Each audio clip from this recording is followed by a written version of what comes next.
Troisième partie. Le Gohan, le terrible ose. Jésus, frémissant de nouveau en lui-même, se rendit au sépulcre. C'était une grotte, et une pierre était placée devant. Jésus dit, « ôtez la pierre. » Marthe lui dit, « Seigneur, il sent déjà, car il y a 4 jours qu'il est là. » Après avoir prié quelque temps, Jésus cria d'une voix forte, « Lazare, sors !» Et le mort sortit, les pieds et les mains liés de bandes, et le visage enveloppé d'un linge. Jésus leur dit, « Déliez-le et laissez-le aller. » Paraphrase de l'Évangile selon Jean. « Je viens seulement d'y penser !» s'écria-t-elle d'une voix surexcitée. « Ah, si seulement j'y avais pensé plus tôt. Et toi, pourquoi n'y as-tu pas pensé ?»« Mais à quoi donc ?» questionna-t-il. « Les 2 autres vœux !» bredouilla-t-elle. « Nous n'en avons utilisé qu'un. »« Un seul ne t'a donc pas suffi ?» s'exclama-t-il farouchement. « Non !» cria-t-elle d'une voix exultante. « Nous allons en formuler un second. Va-t'en chercher l'objet bien vite et souhaitons que notre fils revienne à la vie. » W. W. Jacobs, La patte de singe. 58. Judd Crandall s'éveilla avec un sursaut si brusque qu'il faillit tomber de son fauteuil. Combien de temps avait-il dormi? Il n'en avait pas la moindre idée, peut-être 10 minutes, peut-être 3 heures. Il consulta sa montre, 5h moins 5. Il avait l'étrange sentiment que tous les objets de la pièce s'étaient subtilement déplacés, et une douleur sourde lui tenaillait l'échine. C'était d'avoir dormi assis, bien entendu. « Vieillard stupide, tu t'es encore oublié. Oh, c'est du propre, tiens. » Mais au fond de son cœur, il savait bien qu'il ne s'était pas simplement oublié. Il ne s'était pas endormi à son poste de son propre mouvement. Quelqu'un l'y avait aidé. Cette idée l'effrayait, mais il y avait autre chose qui l'effrayait encore plus. Qu'est-ce qu'il avait réveillé? Il lui semblait qu'il avait entendu un bruit ou un... Il retint sa respiration et tendit l'oreille. D'abord, il n'entendit que le bruissement un peu sifflant de son cœur, puis il perçut un son. Pas celui qui l'avait réveillé, un autre, un imperceptible grincement de gonds. Judd connaissait tous les bruits de la maison. Il savait quelle lame de plancher et quelle marche d'escalier craquait. Il savait à quelle portion exacte des gouttières le vent faisait émettre des ululements aigus lorsqu'il était pris d'une rage ivre, comme la nuit passée. Et le son qu'il venait d'entendre lui était tout aussi familier. La grande porte en chêne qui séparait la véranda de l'entrée venait de s'ouvrir. Et sur la base de cette information, son esprit n'eut aucune peine à revenir en arrière et à identifier le bruit qui l'avait réveillé. C'était celui des ressorts de la porte à treillis de la véranda, se détendant très lentement. « Louis » appela-t-il à tout hasard. Mais il se doutait bien que ce n'était pas Louis. C'était quelqu'un ou quelque chose qu'on avait envoyé pour faire payer à un vieillard son orgueil et sa présomption. Des pas résonnèrent dans le vestibule d'entrée. Lentement, il venait vers le séjour. À nouveau, Judd voulut articuler le nom de Louis, mais sa voix s'étrangla dans sa gorge. Il venait de sentir l'odeur de cette chose qui avait pénétré en catimini chez lui, aux premières lueurs du jour. L'odeur était infecte, nauséabonde, semblable à celle qui s'exhale des marais littoraux pleins de varechs en décomposition. Judd distinguait la forme des objets, mais pas leur contour précis. Le gros buffet pensu, le vaisselier rustique, la grande commode de hauteur double, les meubles de Norma. Il essaya de se lever, mais ses jambes se dérobaient sous lui. Au fond de sa tête, une voix glapissait d'amères protestations. Non, il n'était pas prêt. Il était trop vieux pour affronter cela encore une fois de cette manière improvisée. Il se souvenait de l'horreur qu'il avait éprouvée face à Timmy Betterman, et il était jeune en ce temps-là. La porte battante s'ouvrit, et des ombres se glissèrent à l'intérieur de la pièce. L'une de ces ombres avait plus de substance que les autres. Ah mon Dieu, cette puanteur! Des pas traînant dans les ténèbres. « Gage ?» fit Judd en trouvant enfin la force de se redresser. Du coin de l'œil, il aperçut le rouleau de cendre qui dessinait encore la forme d'une cigarette, au creux du cendrier de Jim Beam. « Gage, c'est... » Un épouvantable miaulement se fit entendre, et l'espace d'un instant, Judd eut la sensation que tous ses os se changeaient en glace. Ce n'était pas le fils de Louis revenu d'entre les morts, mais un monstre hideux, une créature abominable. Mais non, ce n'était ni Gage ni un monstre. Ce n'était que Church qui miaulait, à croupeton devant la porte. Ses yeux luisaient comme des ampoules électriques noircies. Le regard de Judd quitta le chat et se posa sur la créature qui était entrée dans la pièce avec lui. Le vieil homme se mit à reculer en s'efforçant de rassembler ses idées, d'empêcher cette affreuse odeur d'obscurcir son intelligence. Il était frigorifié tout à coup. La créature avait amené ce froid polaire avec elle. Judd se sentit basculer. C'était le chat qui l'avait fait trébucher en s'enroulant autour de ses chevilles. Il ronronnait bruyamment. Judd le chassa d'un coup de pied. Church découvrit ses crocs et cracha dans sa direction. « Réfléchis, réfléchis, bougre de vieil idiot. Peut-être qu'il n'est pas trop tard. Peut-être qu'on peut encore faire quelque chose. Il est revenu, mais il est encore possible de le tuer une seconde fois. Peut-être que tu pourrais... Si seulement tu arrivais à réfléchir. » Il reculait pas à pas vers la porte de la cuisine. Tout à coup, il pensa au tiroir à ustensiles sous le plan de travail de l'évier. Il contenait un hachoir à viande. Il sentit le bas de la porte battante contre ses mollets décharnés et il l'ouvrit d'une poussée. La créature qui s'était introduite chez lui n'était encore qu'une silhouette indistincte dans la pénombre, mais Judd l'entendait respirer. Il voyait aussi une main très blanche qui se balançait dans l'air. La main tenait un objet qu'il n'arrivait pas à discerner. Lorsqu'il eut pénétré à l'intérieur de la cuisine, la porte battante retomba. Aussitôt, Judd tourna les talons et il se rua sur le tiroir à ustensiles. Il le tira d'une saccade et sa main se referma sur le manche en buis cannelé du couperet. Il l'empoigna solidement et se tourna de nouveau vers la porte, allant même jusqu'à avancer de 2 pas dans sa direction. Il avait repris un peu de cœur au ventre. « Dis-toi bien que ce n'est pas un gamin. Il n'en a que l'apparence. Quand il comprendra que tu vois clair dans son jeu, il va peut-être se mettre à hurler de peur ou à chialer, mais ne te laisse pas avoir. Tu t'es fait assez flouer comme cela, vieille buse. C'est ta dernière chance. » La porte battante s'ouvrit, mais seul le chat pénétra dans la cuisine. Judd l'observa un moment, puis son regard se fixa à nouveau sur la porte. La cuisine était orientée à l'est. La lumière du jour naissant, pâle et laiteuse, pénétrait par la fenêtre. Elle n'éclairait pas beaucoup, mais suffisamment pour qu'on y voie. Trop, étant donné ce qu'il y avait à voir. Gage Creed venait d'entrer dans la cuisine. Il portait le petit costume dans lequel on l'avait enterré. Une mousse d'un vert noirâtre avait poussé sur les épaules et les revers du veston, souillant sa chemise blanche. Une croûte de terre sèche recouvrait ses fins cheveux blonds. Il avait un œil mort, dont le regard se perdait dans l'espace avec un air affreusement attentif. L'autre était rivé sur Judd. Il lui souriait. « Bonjour, Judd » pépia-t-il. Il avait la voix flûtée d'un très petit enfant, mais son élocution était parfaitement claire. « Je suis venu pour expédier en enfer ta vieille âme puante et pourrie. Tu m'as baisé dans le temps. Tu devais bien te douter que je reviendrais un jour ou l'autre pour te rendre la politesse, non ?» Judd leva son couperet. « Si tu veux baiser quelqu'un, sors ta biroute et approche-toi, fantôme de mes deux. On va voir qui c'est qui baisera l'autre. »« Norma est morte, » dit Gage. « Personne ne te pleurera. Ah, celle-là, quelle roulure c'était. Elle s'est fait troncher par tous tes copains, Judd. Elle se faisait prendre par derrière. Une bite dans le cul, c'est ce qui lui plaisait le mieux. Elle est en train de rôtir en enfer avec son arthrite et tout. Je l'ai vue en enfer, Judd.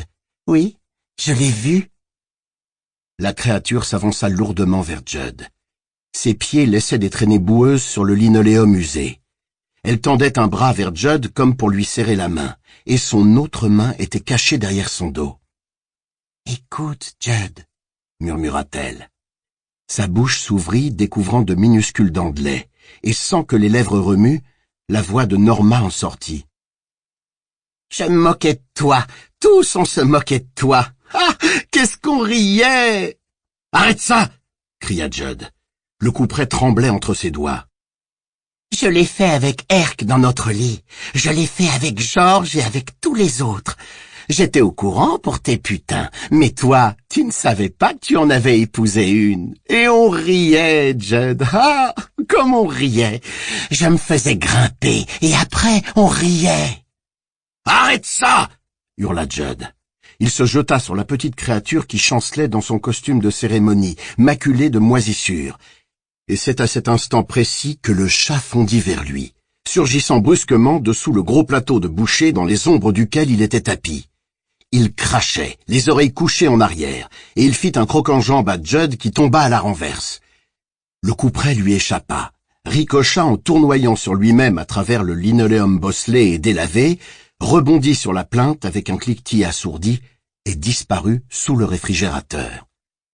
Judd comprit qu'il s'était fait berner une fois de plus, et son unique consolation fut de se dire que ça ne risquait plus de jamais lui arriver. Debout sur ses jambes, le chat lui montrait les crocs en crachant comme un perdu. Puis Gage s'approcha de lui, la bouche fendue par un sourire affreux, ses yeux cerclés de filaments sanglants arrondis comme deux lunes.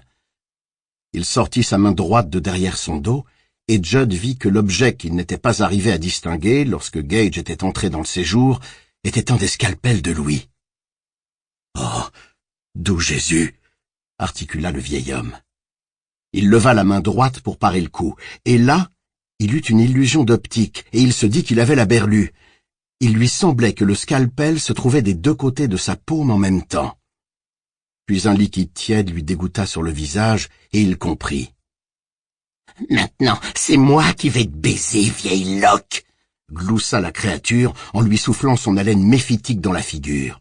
« Je vais te baiser, oui, je vais te baiser jusqu'à plus soif !» Judd projeta son bras gauche en avant et il agrippa le poignet de Gage. Il sentit la peau qui se détachait sous ses doigts, comme du parchemin desséché. Le poignet lui glissa entre les doigts, et le scalpel lui laissa une entaille béante au creux de la paume. « Jusqu'à plus soif !»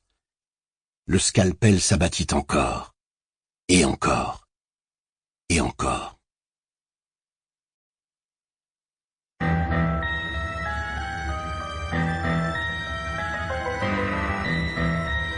59.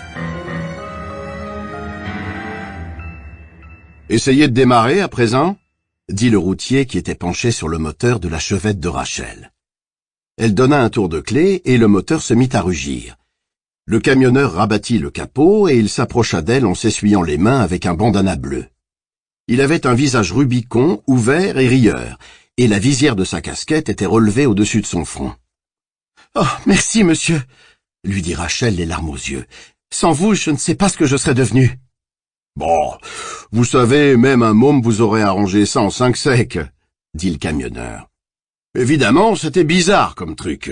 J'ai jamais vu une panne pareille sur une bagnole neuve. »« Pourquoi? Qu'est-ce que c'était ?»« Vous aviez un câble de batterie qui était décroché. Y a pas quelqu'un qui vous aurait tripatouillé votre moteur par hasard? »« Non, » dit Rachel. Et elle se souvint de cette impression qu'elle avait eue d'être en train de courir avec l'élastique du plus gros lance-pierre du monde autour de la taille. « Dans ce cas, c'est qu'il a dû se détacher tout seul à cause des chaos. Mais vos câbles de batterie ne vous joueront plus de tour à présent. Je les ai fixés bien solidement. »« Je peux vous payer quelque chose ?» interrogea timidement Rachel. Le camionneur eut un rugissement de rire. « Ça, ma petite dame, c'est pas mon genre, » dit-il. « Vous savez bien qu'on est les chevaliers de la route, nous autres. » Rachel eut un sourire. « Eh bien, merci alors, » dit-elle. « Y a vraiment pas de quoi, » répondit le routier en lui adressant un grand sourire dont la chaleur paraissait presque incongrue dans le petit matin blafard. Rachel lui retourna son sourire, puis elle traversa prudemment le parking en direction de la chaussée. Elle inspecta soigneusement les deux côtés de la route de service avant de s'y engager. 5 minutes plus tard, elle roulait à nouveau sur l'autoroute en direction du nord. L'action du café était encore plus efficace qu'elle ne l'avait espéré. Elle était complètement réveillée à présent. Elle n'éprouvait plus la moindre torpeur, et ses yeux n'avaient aucune peine à rester ouverts. À nouveau, ce désagréable sentiment d'avoir été manipulé lui effleura l'esprit. Le câble de la batterie qui se détachait tout seul de sa borne. Afin qu'elle soit retenue, juste le temps que...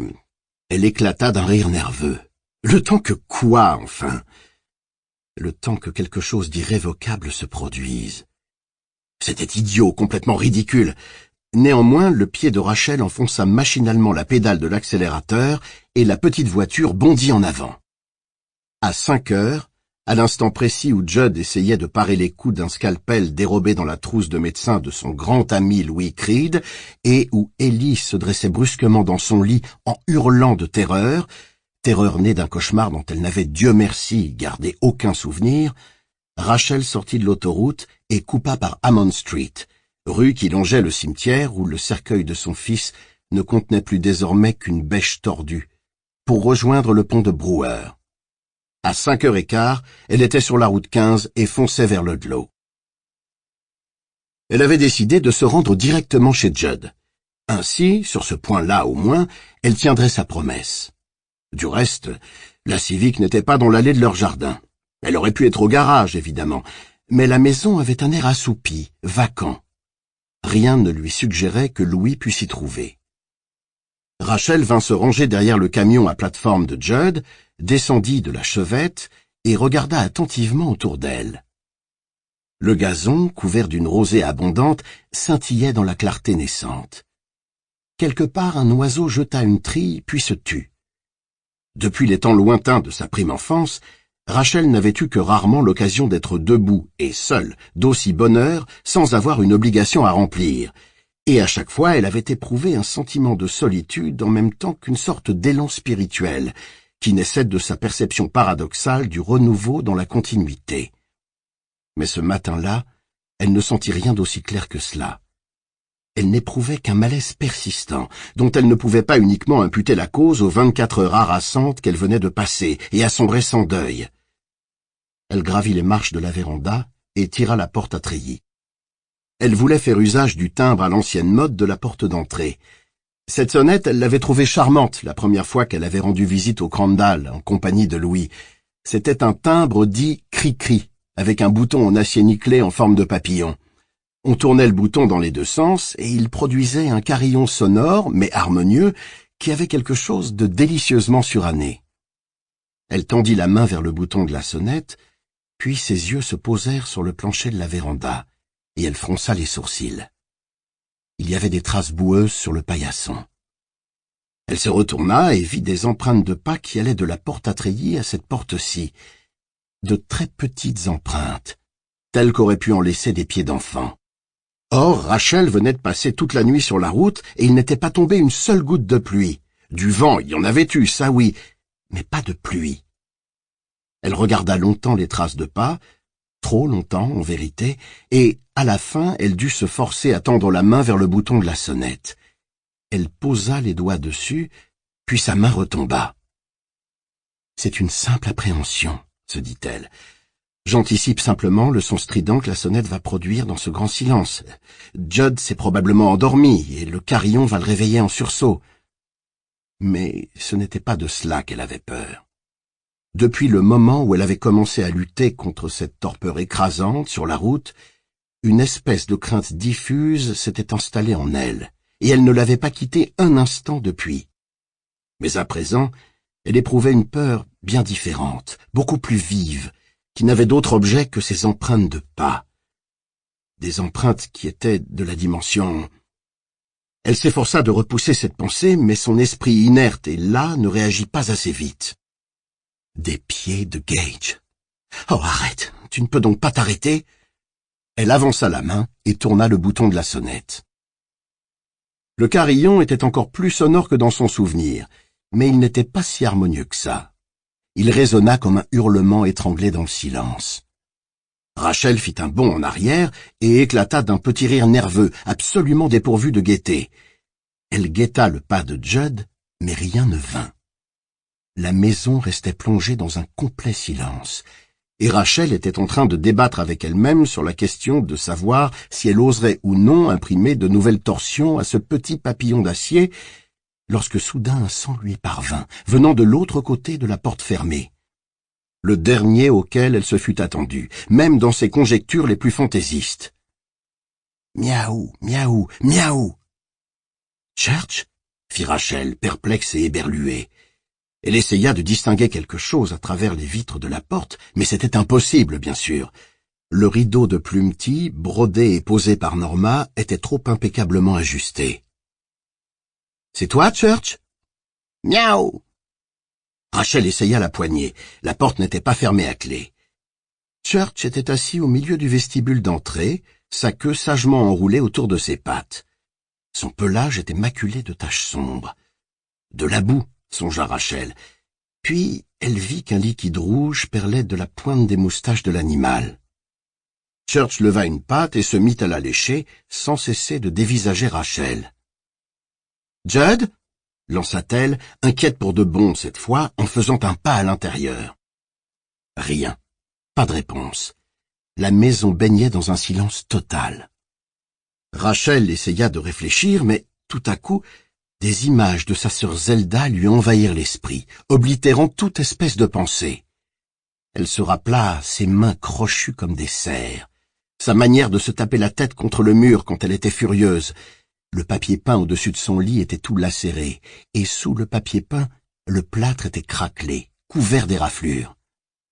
Ce n'était pas le moment de penser à Zelda. Judd était peut-être blessé, et s'il avait fait une mauvaise chute, c'était un vieil homme après tout. C'est à ça qu'il faut penser, pas aux rêves que tu faisais enfant, des rêves dans lesquels tu te voyais ouvrir la porte d'un placard d'où Zelda surgissait pour se jeter sur toi, avec un horrible sourire sur sa face noircie. D'autres où tu étais dans la baignoire et où tu t'apercevais que les yeux de Zelda t'épiaient par la bande d'écoulement, et ceux où Zelda était tapie au fond du sous-sol, derrière la chaudière, ceux où... Les babines de Church se soulevèrent, découvrant ses petites dents pointues, et il émit un nouveau miaou. Louis avait raison. On n'aurait jamais dû faire opérer ce chat. Depuis, il a quelque chose qui ne tourne pas rond. Louis avait prétendu que ça ferait disparaître tous ses instincts agressifs, mais sur ce point il se trompait. Church chasse toujours autant, et même... Miaou! Cria de rechef l'animal, avant de virevolter brusquement et de gravir l'escalier à toute allure. Judd? Lança une nouvelle fois Rachel. Vous êtes là-haut, Judd? Church fit miaou du haut de l'escalier, comme pour lui confirmer le fait. Puis il détala le long du couloir et disparut. Comment est-il rentré, au fait? Est-ce que Judd lui a ouvert? Pourquoi? Rachel oscillait d'un pied sur l'autre, hésitant sur la conduite à tenir. Le pire était que tout cela lui faisait l'impression d'une espèce de mise en scène, comme si on avait voulu l'attirer dans cette maison, comme si... Là-dessus, un grognement de douleur étouffée lui parvint, venant de l'étage. C'était la voix de Judd, indéniablement. Peut-être qu'il a glissé dans la baignoire. Peut-être qu'il s'est pris les pieds dans quelque chose et qu'il est tombé. Peut-être qu'il s'est cassé la jambe, luxé la hanche. Les vieux ont des os tellement friables. Et qu'est-ce que tu as à danser d'un pied sur l'autre comme si tu avais envie de pisser? Remue-toi un peu, ma vieille.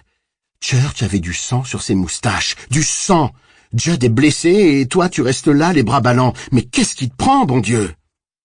Judd? Un autre grognement lui répondit, et elle gravit l'escalier 4 à 4. Rachel n'était encore jamais montée au premier étage de la maison des Crandall. Comme ce corridor n'avait qu'une fenêtre, orientée à l'ouest, il était encore plongé dans une demi-obscurité. Il était large et conduisait vers l'arrière de la maison, parallèlement à la cage d'escalier, dont l'élégante rampe en bois de cerisier luisait doucement dans la pénombre. Il y avait une photographie encadrée de l'acropole accrochée au mur, et... C'est Zelda. Au bout de toutes ces années, elle t'a retrouvé. Son grand moment est venu. Il suffit que tu ouvres la bonne porte et elle sera là, avec son dos bossu et difforme, puant la pisse, puant la mort. C'est Zelda. Son moment est venu. Elle t'a enfin rattrapé. Le grognement étouffé lui parvint à nouveau. Il venait de la deuxième porte à droite. Rachel s'avança lentement vers la porte. Ses talons claquaient sur le parquet. Il lui semblait que tout se déformait autour d'elle. Ce n'était pas l'effet d'une distorsion du continuum spatio-temporel, c'est elle qui rapetissait. La photographie de l'acropole flottait de plus en plus haut au-dessus de sa tête, et la poignée de porte en verre taillé serait bientôt au même niveau que ses yeux. Elle tendit la main, et avant qu'elle l'eût seulement effleurée, la porte s'ouvrit toute grande. Zelda était debout, en face d'elle. Elle était voûtée et ramassée sur elle-même, et son corps déformé s'était tellement rabougri qu'elle était devenue naine. Elle faisait à peine plus de 60 centimètres de haut, et, pour Dieu sait quelle raison, elle était vêtue du petit costume gris dans lequel ils avaient enterré Gage. Mais c'était bien Zelda. Ses yeux brillaient d'une joie démentielle. Son visage d'un violet sombre était constellé de taches vineuses, et elle hurlait. « Je t'ai enfin retrouvé, Rachel. Je vais te tordre le dos. Tu seras bossu comme moi, et tu passeras le reste de tes jours alités. Jamais plus tu ne te relèveras. » Church était perché sur les épaules de Zelda, dont le visage se mit soudain à trembler et à se transformer. Rachel fut prise d'un horrible vertige, et une nausée lui souleva l'estomac. Comment avait-elle pu faire une aussi grossière confusion? Ce n'était pas Zelda qui se tenait devant elle, absolument pas. C'était Gage. Son visage n'était pas cyanosé, mais noir de crasse et barbouillé de sang, et il était tout boursouflé, comme s'il avait été hideusement déchiqueté et rafistolé à la hâte par des mains inexpertes et négligentes. Rachel cria son nom et elle lui ouvrit les bras. L'enfant se précipita vers elle, une main derrière le dos, comme pour dissimuler un modeste bouquet de fleurs des champs cueilli à son intention dans un pré du voisinage. « Je t'ai apporté une surprise, maman !» glapissait-il. « Je t'ai apporté une surprise! Je t'ai apporté une surprise !»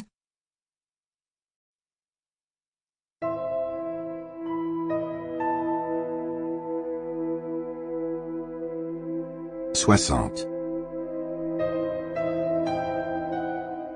Louis Creed fut réveillé par la sensation brûlante du soleil qui lui tapait dans les yeux.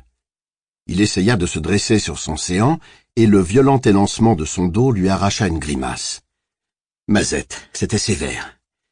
Il se laissa retomber sur son oreiller, et il s'inspecta du regard. Il était tout habillé. Bon sang! Un long moment il resta étendu, s'efforçant de bander ses muscles raidis, puis il se souleva. « Oh merde !» gémit-il. Pendant quelques secondes, la chambre tangua doucement autour de lui. Son crâne palpitait douloureusement. Il essaya de tourner la tête et il eut la sensation que les tendons de son cou avaient été remplacés par des lames de scie rouillées. Mais le pire, c'était son genou.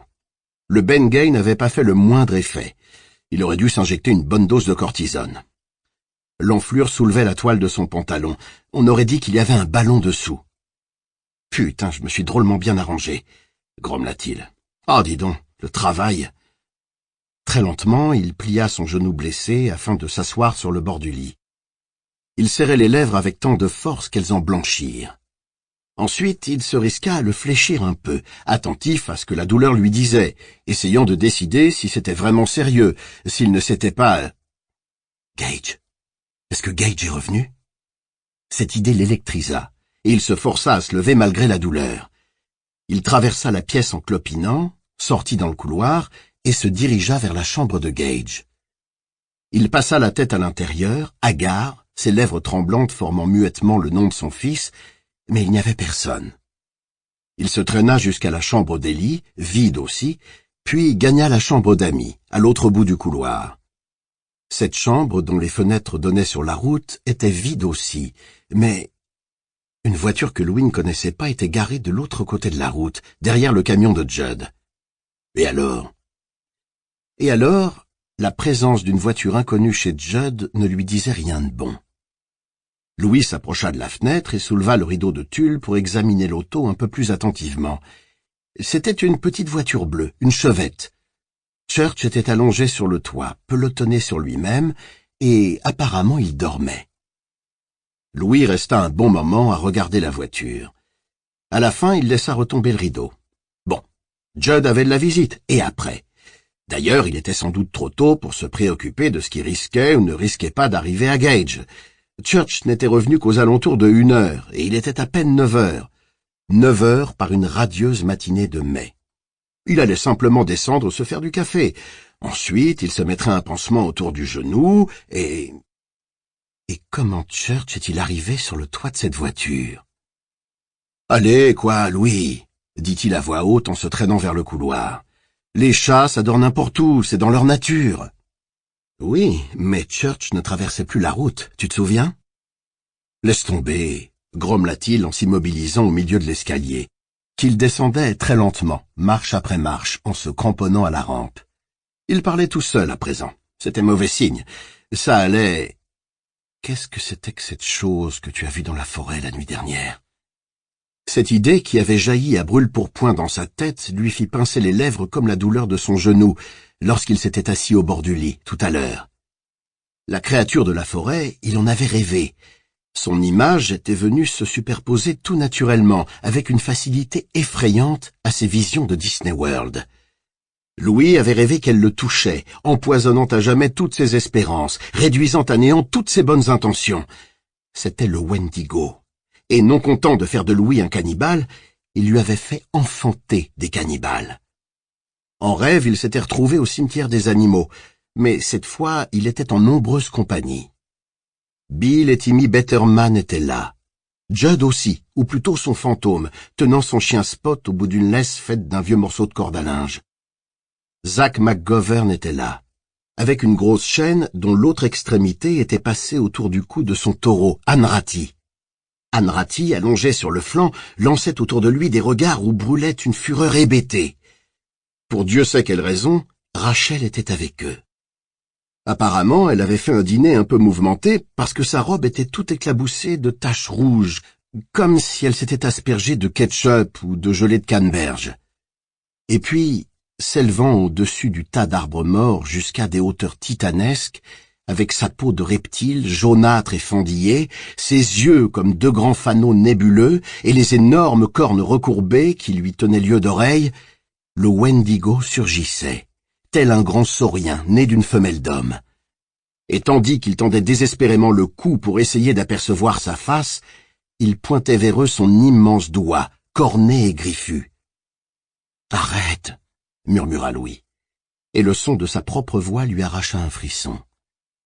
Il décida qu'il allait gagner la cuisine et se préparer le petit déjeuner comme si c'était une journée très ordinaire. Un petit déjeuner de vieux garçon, plein de cholestérol réconfortant. 2 œufs frits dressés sur des toasts, avec de la mayonnaise et une belle grosse tranche d'oignon. Il répandait une odeur nauséabonde de vieille crasse, mêlée de sueur surie, mais la douche attendrait. Pour l'instant, d'ailleurs, le seul fait de se déshabiller lui paraissait une tâche impossible. Il allait sans doute être obligé de découper la jambe de son pantalon à l'aide du scalpel de sa trousse pour en extirper son genou enflé. Bien sûr, c'était dommage d'en être réduit à infliger un traitement pareil à un instrument de cette qualité, mais aucun des couteaux de la maison n'était assez acéré, et les ciseaux à couture de Rachel n'entameraient même pas la grosse toile du blue jean. Mais d'abord, le petit déjeuner. Il entama la traversée du living room, puis il bifurqua et se dirigea vers la porte de devant pour examiner encore une fois la petite voiture bleue, garée dans l'allée de Judd. Elle était couverte de rosée, ce qui signifiait qu'elle était là depuis un bon moment. Church était toujours sur le toit, mais il ne dormait plus. Son sinistre regard jaune-vert était fixé sur la maison. On aurait dit qu'il épiait les mouvements de Louis. Louis recula précipitamment, comme si on venait de le surprendre alors qu'il lorgnait en douce un spectacle défendu. Il alla dans la cuisine, prit une poêle à frire dans le placard, la posa sur la cuisinière, sortit des œufs du frigo. La cuisine était claire, ensoleillée, d'une étincelante propreté. Louis essaya de siffloter entre ses dents, histoire de mettre un peu d'ambiance, mais il n'avait pas le cœur à ça. Il savait bien que cette apparence de paix et d'harmonie était parfaitement illusoire. La maison lui semblait atrocement vide, et son labeur de la nuit lui pesait encore. Rien ne collait. Il sentait qu'une menace planait au-dessus de sa tête, et il avait peur. Il clopina jusqu'à la salle de bain et il avala 2 cachets d'aspirine qu'il fit descendre avec un verre de jus d'orange. Au moment où il se dirigeait à nouveau vers la cuisinière, le téléphone se mit à sonner. Il se tourna vers l'appareil et le regarda sonner d'un air apathique et un peu hagard. Il avait l'impression d'être un jobard qui s'est laissé entraîner dans un jeu bizarre et qui, arrivé en fin de partie, s'aperçoit soudain qu'il n'en saisit absolument pas les règles. « Ne réponds pas, Louis. Tu sais bien que ça va être une mauvaise nouvelle, que si tu décroches ce téléphone, ça reviendra à saisir l'extrémité d'une corde qui va t'entraîner au fond d'un puits de ténèbres. Et je suis sûr que tu n'as pas envie de savoir ce qu'il y a au bout de cette corde, Louis. Vraiment pas. Alors ne décroche pas, déguerpis d'ici, la voiture est au garage, monte dedans et tire-toi, mais ne réponds pas au téléphone. Il s'avança vers l'appareil et décrocha le combiné en s'appuyant d'une main au sèche-linge. Geste qu'il avait exécuté si souvent par le passé qu'il en était devenu automatique. Il entendit la voix d'Irwin Goldman qui disait « Allô ?» Et à la même seconde, ses yeux se posèrent sur les empreintes de pas qui traçaient une double diagonale, en travers du carrelage de la cuisine. Des empreintes minuscules et boueuses. Et il lui sembla que son cœur se pétrifiait dans sa poitrine. Il lui sembla aussi que ses yeux s'enflaient démesurément, qu'ils allaient jaillir hors de leurs orbites, et il se dit que s'il avait pu s'apercevoir dans une glace à cet instant précis, il aurait vu un visage tout droit sorti d'une peinture flamande du XVIIe siècle, représentant les pensionnaires d'un asile de fous. Ces empreintes étaient celles des pieds de Gage. Gage était venu ici. Il s'était introduit dans la maison pendant la nuit. Où pouvait-il donc être à présent? « Louis, c'est Irwin. Louis, vous êtes là? Allô? Allô? » « Bonjour, Irwin, » dit Louis, sachant d'avance ce que Goldman allait lui annoncer. Il savait à présent ce que signifiait cette voiture. Il avait tout compris. La corde qui conduisait au puits de ténèbres. Il l'avait saisie à présent, et il la suivait rapidement, avançant une main, puis l'autre. Ah, s'il avait seulement pu la lâcher avant de voir ce qu'il y avait au bout. Mais c'était sa corde. Il l'avait voulu, il l'avait. « J'ai cru que nous avions été coupés, » disait Goldman. « Non, le téléphone m'a glissé des mains, c'est tout, » dit Louis. Sa voix était parfaitement calme. « Est-ce que Rachel est bien arrivée à Ludlow cette nuit? »« Oui, » fit Louis en pensant à la voiture bleue, sur le toit de laquelle Church s'était juché. Cette voiture bleue terriblement immobile. Son regard courut sur les traces boueuses du carrelage. « Je voudrais lui parler, » dit Goldman. « Immédiatement.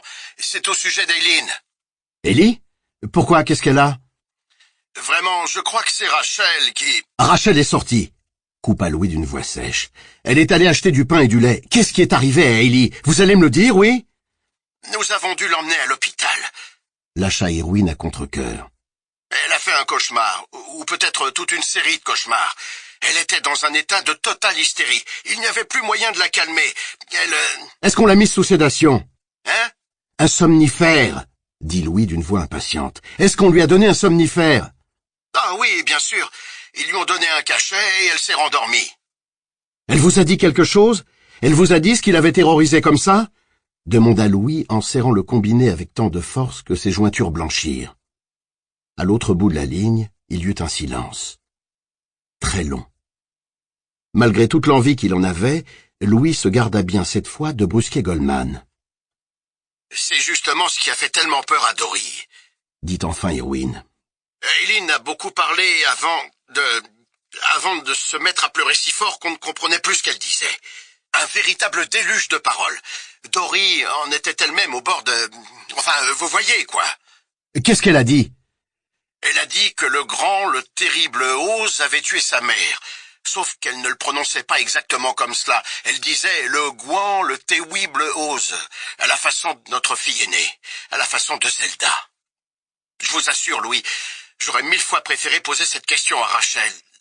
Mais est-ce que vous avez jamais parlé de Zelda et évoqué les circonstances de sa mort en présence d'Eileen, Rachel et vous? Louis avait fermé les yeux. Il avait l'impression que le sol roulait imperceptiblement sous ses pieds. Au début, il lui avait semblé que la voix de Goldman lui parvenait comme à travers un épais brouillard, mais à présent, elle était très claire. « Peut-être que vous croirez entendre des voix, mais ce ne sont que les huards qui chantent là-bas, du côté de Prospect. Le son porte loin par ici. »« Vous êtes toujours là, Louis ?»« Comment ça se présente pour Ellie ?» demanda Louis. À présent, c'était sa propre voix qui lui semblait lointaine.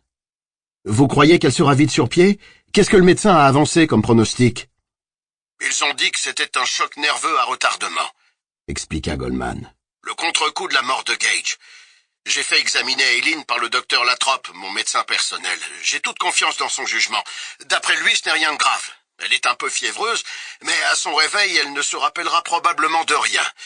Toutefois, j'aimerais mieux que Rachel revienne, Louis. Je ne me sens pas tranquille. Et vous devriez l'accompagner, à mon avis. Louis laissa passer cette suggestion sans rien dire. Il ne pouvait pas détacher son regard des empreintes boueuses qui souillaient le carrelage. « Gage est mort, Louis, » reprit Goldman. « Je sais que ça doit être dur à accepter, autant pour Rachel que pour vous. Mais par contre, votre fille est encore vivante, et elle a besoin de vous. » Vous avez raison, Irwin. Vous avez beau être un vieil emmerdeur, ce cauchemar dans lequel vos deux filles se sont trouvées réunies au printemps de 1965 vous a sans doute enseigné quelque chose pour ce qui est de la sensibilité. Ellie a besoin de moi, mais je ne peux pas venir la rejoindre, parce que j'ai peur, affreusement peur, d'avoir le sang de sa mère sur les mains. Tandis qu'il se disait cela, Louis considéra ses mains. Il avait les ongles en deuil. La terre qui les encrassait était la même que celle qui souillait le carrelage de la cuisine. « C'est bon, » dit-il, « j'ai compris. Nous serons là aussitôt que possible, Irwin, peut-être dès ce soir. Je vous remercie. »« Nous avons fait tout ce qui était en notre pouvoir, » dit Goldman. « Mais je crois que nous sommes trop vieux, Dory et moi. Peut-être que nous l'avons toujours été. »« Ellie n'a rien dit d'autre » interrogea Louis. La réponse de Goldman résonna comme un glas dans son cœur.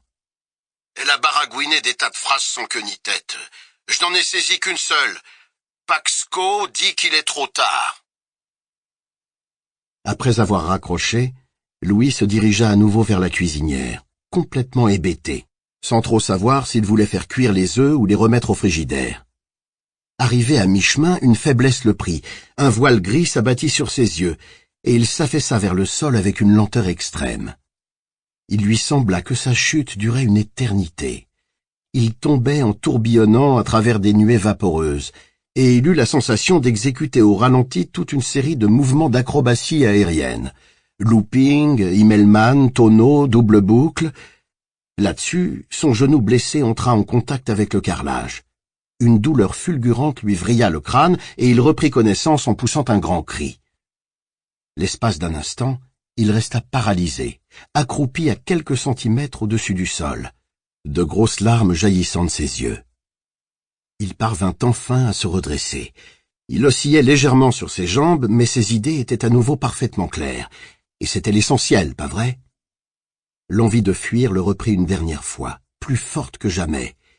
Il alla même jusqu'à palper la bosse rassurante que faisaient ses clés de voiture dans la poche de son jean. Il prendrait la Civic, roulerait d'une traite jusqu'à Chicago, récupérerait Ellie et s'en irait ailleurs.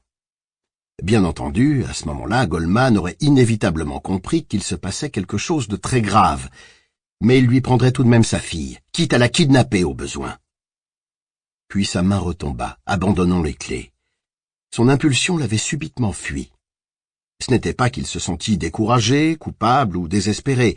Ce n'était même pas à cause de la terrible lassitude qu'il sentait enfouie tout au fond de lui. Non, c'était simplement parce que ses yeux étaient à nouveau tombés sur les empreintes de pas boueuses qui souillaient le carrelage de la cuisine. En imagination, il vit ces empreintes tracer leur double sillon à travers toute la carte des États-Unis. D'abord, elles allaient de Ludlow à Chicago, puis de Chicago en Floride. Ces sillons, elle les tracerait à travers la terre entière au besoin. Louis moissonnait ce qu'il avait semé, et cette moisson, il ne s'en débarrasserait plus jamais. Fatalement, un jour, il ouvrirait une porte et se retrouverait nez à nez avec Gage, ou plutôt avec une odieuse contrefaçon de Gage, une parodie de sourire étalé sur sa face, le fixant de ses yeux jaunes, hébétés et troubles. Ou bien ce serait Ellie qui entrerait dans la salle de bain pour prendre sa douche, et trouverait Gage assis dans la baignoire, son corps nu couturé de cicatrices et de boursouflures, propre, mais répandant une infecte odeur de charogne. Oui, ça finirait inéluctablement par se produire. Louis n'en doutait pas une seconde. « Comment ai-je donc pu être aussi bête ?» dit-il tout haut. Sa voix résonnait caverneusement dans la pièce vide. Il s'était remis à parler tout seul, mais à présent ça lui était égal. « Comment ?» répéta-t-il. « Ce n'est pas la bêtise qui t'a fait agir ainsi, Louis, c'est l'excès de douleur. Apparemment, ça ne change pas grand-chose, mais en réalité, c'est l'infime différence sur laquelle tout se fonde. C'est de cela que le cimetière tire sa subsistance. Judd disait que son pouvoir était dans une phase croissante, et il avait raison, bien entendu. Ce pouvoir, tu en es toi-même l'aliment, à présent. Il s'est nourri de ta douleur. Non, c'est encore pire que ça. Après l'avoir assimilé, il l'a doublé, démultiplié, porté à la énième puissance. Et il ne se nourrit pas seulement de douleur, il a aussi dévoré ta raison. Ta seule déficience, c'est ton refus d'accepter l'inévitable. Mais après tout, c'est une faiblesse bien humaine. En plus de ton fils, elle t'a coûté ta femme, et sans aucun doute aussi ton meilleur ami. Et maintenant, il ne te reste plus que ce qui reste à tous ceux qui n'ont pas le réflexe assez prompt pour rejeter instantanément la chose qui vient frapper à leur porte en pleine nuit. Les ténèbres. Totale et définitive. Au point où j'en suis, je ne reculerai pas devant le suicide, se dit-il. J'imagine que ça devait être la prochaine péripétie prévue, non? J'ai tout ce qu'il faut pour ça dans ma mallette. Cette chose, ce cimetière, ce Wendigo, je ne sais quoi, a tout arrangé très soigneusement du début à la fin. Il a forcé notre chat à s'aventurer sur la chaussée. Peut-être aussi que c'est lui qui a poussé Gage à courir jusqu'à la route. Il a fait revenir Rachel, mais de façon à ce qu'elle arrive au moment qui lui convenait le mieux. Je suis certain qu'il avait prévu que j'aurais envie de me tuer. Et en effet, j'en ai envie. Mais il faut bien que quelqu'un se charge de redresser un peu la situation, non? Oui. La situation avait sacrément besoin d'être redressée. En tout premier lieu, il fallait s'occuper de Gage. Il rôdait sûrement, quelque part dans les parages. Il suivit les empreintes de pas. Elles traversaient le living, puis elles montaient l'escalier. À cet endroit, elles étaient assez confuses, car Louis les avait piétinées sans les voir, en descendant tout à l'heure. Il les suivit jusqu'au palier, et vit alors qu'elle se dirigeait vers sa chambre. « Il est venu jusqu'ici », se dit-il avec étonnement. Il était à portée de sa main. Il suivit les traces à l'intérieur de la chambre. Elles allaient jusqu'au lit. Il s'aperçut que la serrure de sa trousse bâillait. Il l'ouvrit. En temps normal, son contenu était méticuleusement ordonné, mais là, tout était sans dessus-dessous. Toutefois, Louis ne fut pas long à constater que son scalpel avait disparu. Il se couvrit le visage de ses mains et resta un moment assis au bord du lit dans cette posture. Des sanglots étouffés s'échappaient de sa gorge. À la fin, il prit sa trousse sur ses genoux et se mit à farfouiller à l'intérieur. Retour au rez-de-chaussée. Bruit de la porte de la dépense qui s'ouvre. Déclic d'une porte de placard qui s'ouvre. Elle se referme en claquant. Bourdonnement assourdi de l'ouvre-boîte électrique. Enfin, bruit de la porte du garage qui s'ouvre et se referme aussitôt. Et il ne resta plus qu'une maison vide sous le radieux soleil de mai. Aussi vacante qu'elle l'avait été au mois d'août précédent, attendant que de nouveaux occupants viennent s'y installer. Et cela finirait inévitablement par arriver. Ce serait peut-être un jeune couple sans enfants, mais qui espérerait bien en avoir un jour, mariés de fraîche date, tout l'avenir devant eux, un penchant pour les vins Mondavi et la bière Löwenbräu. Le mari serait peut-être responsable du service du crédit de la Northeast Bank, la femme est dentiste ou secrétaire médicale, avec à son actif 3 années d'expérience chez un ophtalmologue. Il fendrait de ses propres mains 4 stères de bûches pour la cheminée. Elle porterait des pantalons de velours côtelé à taille pincée et irait déambuler dans le pré de Mrs. Vinton où elle cueillerait des chardons séchés pour en orner la table basse du living, promenant sous le ciel plombé de novembre sa pétulante silhouette coiffée en queue de cheval, sans se douter le moins du monde qu'un invisible vautour voguait sur les ailes du vent, très haut au-dessus de sa tête. Ils se féliciteraient mutuellement d'avoir ignoré ces sottes superstitions, de s'être entêtés à vouloir acheter cette maison en dépit des histoires affreuses qui couraient à son sujet, ce qui leur avait d'ailleurs permis de l'avoir pour une bouchée de pain, ainsi qu'ils le répéteraient complaisamment chaque fois qu'ils recevraient des amis, avec lesquels ils échangeraient des blagues au sujet du fantôme tapi dans leur grenier, avant de proposer une nouvelle tournée de Löwenbräu ou de Mondavi blanc et d'entamer une partie de Jacquet ou de Parcheesi. Et peut-être aussi qu'ils auraient un chien.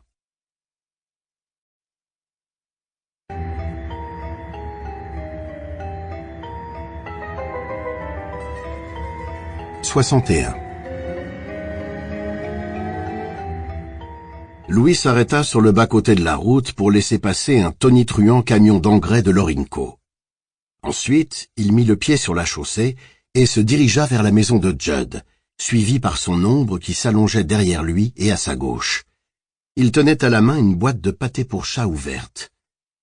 Church se dressa sur son séant et le regarda s'approcher d'un air soupçonneux. « Salut, Church !» lança Louis tout en considérant la maison silencieuse. « Tu veux casser une petite graine ?» Il posa la boîte de pâté sur le capot de la chevette. D'un bond léger, Church sauta du toit de la voiture et il se mit à manger. Louis glissa une main dans la poche de son blouson. Le chat tourna la tête vers lui et il se contracta brusquement, comme s'il avait lu dans ses pensées. Louis lui sourit et il s'écarta de la voiture. Church se remit à manger. Louis sortit une seringue de sa poche, retira la petite enveloppe stérile qui la protégeait et la remplit de 75 mg de morphine. Il remit le flacon dans sa poche et s'avança vers Church qui tourna la tête et lui lança un coup d'œil méfiant. Louis adressa un autre sourire à l'animal et il lui dit « Allez, Church, bouffe ta pâtée, mon vieux. Allons-y, allez, go, quoi !» Il passa une main le long de l'échine du chat qui cambra le dos et au moment où il penchait à nouveau la tête vers la boîte de pâté, il lui empoigna fermement l'abdomen et lui planta la seringue dans l'arrière-train. Church se mit à se débattre comme un beau diable, en crachant et en griffant furieusement, mais Louis le tenait solidement. Il ne lâcha prise qu'après avoir enfoncé le piston de la seringue jusqu'au bout. Le chat sauta à terre, il sifflait comme un serpent, et ses yeux torves jetaient des lueurs farouches. L'aiguille était à demi ressortie quand il avait sauté, et la seringue oscillait dangereusement. Elle se détacha, tomba et se brisa. Louis s'en fichait éperdument, il en avait d'autres. Le chat fit quelques pas en direction de la route, puis, se ravisant subitement, il fit demi-tour et se dirigea vers la maison. Arrivé à mi-chemin, il se mit à chanceler fortement. Il parvint jusqu'au bas de l'escalier du perron, se hissa d'un bond sur la première marche, puis il perdit l'équilibre et retomba sur l'étroite bordure de terre piétinée qui trouait le gazon, juste au-dessous des marches. Il resta prostré là, allongé sur le flanc, la respiration brève et haletante. Louis jeta un coup d'œil à l'intérieur de la chevette. Si la certitude qui lui broyait le cœur avait eu besoin d'une confirmation, elle était là. Le sac à main de toile beige et le foulard de Rachel étaient posés sur le siège du passager, à côté d'une pochette en plastique de la Delta d'où dépassaient plusieurs billets d'avion agrafés en liasse. Il se détourna et se dirigea vers la maison. Les palpitations rapides et désordonnées qui agitaient le flanc de Church avaient cessé. Church était mort, pour la seconde fois. Louis l'enjamba et il gravit l'escalier du perron. « Gage ?» Il faisait froid dans le vestibule d'entrée, et il était plongé dans une demi-obscurité. L'unique syllabe du nom de Gage tomba dans le silence comme une pierre lancée dans un puits très profond. Louis attendit que l'écho de cette première pierre se soit tu pour lancer une seconde. « Gage ?» Rien. Même le tic-tac du gros régulateur du salon avait cessé. Personne ne l'avait remonté ce matin. Par contre, il y avait des traces de pas sur le parquet. Louis traversa le vestibule et il entra dans la salle de séjour. Une odeur de tabac froid imprégnait toute la pièce. Louis avisa le rocking-chair de Judd en face de la fenêtre. Il était légèrement de guingois, comme si le vieil homme s'était levé en le repoussant brusquement. Un cendrier était posé sur le siège du bow-window. Il contenait un unique rouleau de cendre, à la forme parfaitement régulière. Judd s'était mis aux aguets devant cette fenêtre. Qu'est-ce qu'il guettait? Il me guettait moi, évidemment. Il attendait mon retour, mais il ne m'a pas vu rentrer. Comment est-ce qu'il a pu me rater, bon Dieu? Ses yeux tombèrent sur les 4 boîtes de bière vides, méticuleusement alignées. Ça n'aurait sans doute pas suffi à l'endormir, mais peut-être qu'il s'était levé pour aller aux toilettes. Quelle qu'ait pu être la raison pour laquelle il avait manqué Louis, il y avait anguille sous roche. La coïncidence était un peu trop belle pour avoir été purement fortuite. Des empreintes boueuses allaient jusqu'au rocking-chair. Des traces de pattes de chat immatérielles, un peu fantomatiques, se mêlaient aux empreintes humaines. On aurait dit que Church avait dansé une espèce de gavotte autour des déchets de terre que Gage avait ramenés de sa tombe, à la semelle de ses souliers. Après cela, les empreintes se dirigeaient vers la porte qui donnait sur la cuisine. Le cœur battant à grands coups, Louis les suivit. Il poussa la porte et aperçut les pieds de Judd, qui étaient largement écartés, son vieux pantalon de coutil vert, sa chemise de flanelle à carreaux. Le vieil homme était étendu de tout son long au milieu d'une grande flaque de sang, qui était déjà coagulée par plaques. Louis porta ses deux mains à son visage, et il écrasa ses paumes contre ses joues, comme si cela pouvait suffire à le frapper de cécité. Mais la vision ne s'effaça pas. Les yeux grands ouverts de Judd étaient fixés sur lui. Son regard vide et mort accusait Louis. L'accusait peut-être aussi lui-même pour avoir mis tout ce processus en branle. Mais est-ce vraiment Judd qui a lancé le mouvement? Se demanda Louis. Judd avait été informé de l'existence de cet endroit par Stanny B, qui tenait lui-même cela de son père, lequel l'avait appris du sien, un Canadien français qui avait été le dernier à faire le commerce de peau avec les Micmacs, au temps où le président des États-Unis était un dandy alcoolique du nom de Franklin Pierce, et où la guerre de sécession n'avait pas encore éclaté. « Oh, Judd, je suis tellement navré », murmura-t-il. Judd le fixait de ses yeux vides. « Tellement navré », répéta Louis. Ses pieds se mirent en marche automatiquement, et il se retrouva soudain transporté en esprit à la journée du Thanksgiving, non pas au périple qu'il avait accompli avec Judd cette nuit-là pour transporter le cadavre de Church dans la contrée mystérieuse qui s'étendait au-delà du cimetière des animaux, mais au repas de fête qu'il avait partagé avec Judd et Norma. Norma avait posé sur la table l'énorme plat de dinde. Ils devisaient bruyamment tous les trois en s'esclaffant à tout bout de champ. Judd et lui avaient bu bière sur bière, tandis que Norma sirotait un unique verre de vin blanc, et Norma avait tiré la nappe blanche en damas du tiroir inférieur du buffet, exactement comme il était en train de le faire lui-même à présent. Sauf que la vieille dame l'avait déployé au-dessus de la table et l'avait fixé ensuite à l'aide de deux beaux candélabres en étain, tandis que lui... Il regarda la nappe de lin blanc tomber sur le corps de Judd, dissimulant à sa vue ses yeux morts et accusateurs. Immédiatement, de petites auréoles rouges sombres se formèrent sur l'étoffe blanche, s'élargissant lentement. « Je suis navré », dit Louis pour la troisième fois. « Tellement La syllabe suivante mourut sur ses lèvres. Il avait entendu un mouvement à l'étage, un imperceptible raclement, rapide, furtif, mais tout à fait délibéré. Oh oui, il en était absolument certain. Ce son, on avait voulu qu'il l'entendît.